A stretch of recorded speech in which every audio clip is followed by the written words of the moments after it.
It's day 15 of these Kaijufest Kaiju reviews, and today we're looking at, in some ways, it's known as Godzilla versus the Astro Monster, or Cosmic Creature, or something like that. But of course, it's Godzilla versus Mechagodzilla, and man, I think this is kind of like the pinnacle of like this era of kaiju film, just because it's very fast paced in terms of the way that the kaiju's fight. It is really bloody. I was very surprised at how much damage Godzilla takes. I mean, in one of the scenes towards the end of it, he gets loaded with like spikes and cuts, and blood is spewing from everywhere.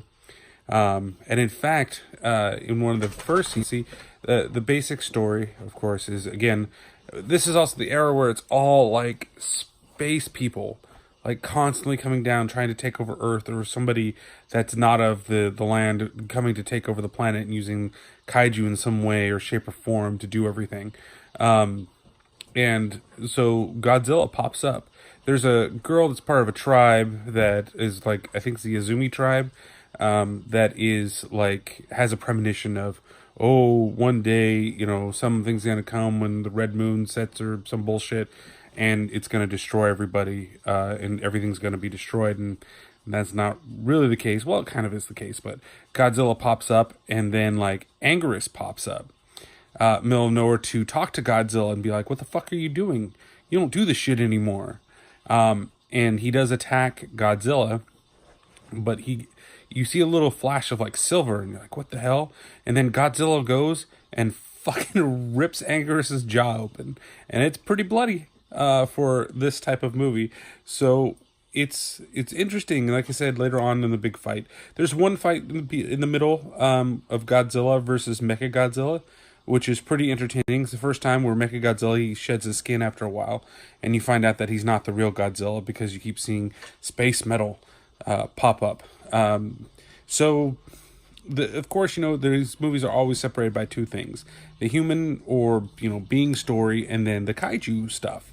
And, you know, the human story isn't so bad. It has its moments where it's a little cheesy, but it's got some action-packed stuff too. Like when the guy is chasing the guy that stole King Caesar, not King Kaiser, King Caesar's idol that will be used to wake him up. And it's a relatively good chase scene. I was very impressed with it. It was entertaining. And then whenever those alien guys get shot, they turn into weird, like, Planet of the Apes guys. They look seriously like they just belong in the Planet of the Apes. Like that movie franchise. But they all look kind of weird, too, at the same time. So, of course, the big thing is the final battle between Godzilla and Mechagodzilla, and that's where we get introduced to King Caesar, which is part of the Azumi's tribes, and comes out. He holds off Mechagodzilla as much as he can, who's been brought or repaired by one of the scientists or whatever they are, because he was held under duress and stuff, and so he works much better than he did. And it's a good fight until Godzilla beats the crap out of him. And it's very, very entertaining. I mean, it's a very long fight, takes most of the end. It goes up to like the last like minute, and then you get the resolution of the human characters like within that last minute. It's really weird, really quick, but it's very good.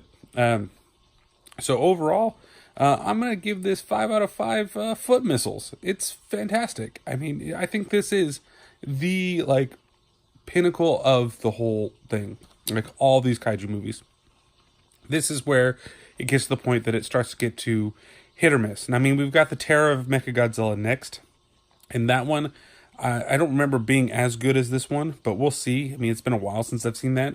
But kind of after this, once we get to Godzilla 1985, or whatever it's called, I forgot the original title of it off the top of my head, that's where we kind of get, you know, it's weird. Definitely there's going to be a real big nostalgic one in there that's going to be coming up. But we will watch some more kaiju films, and then we'll see you back on the next time, in the next 31 and 31. So talk to you later.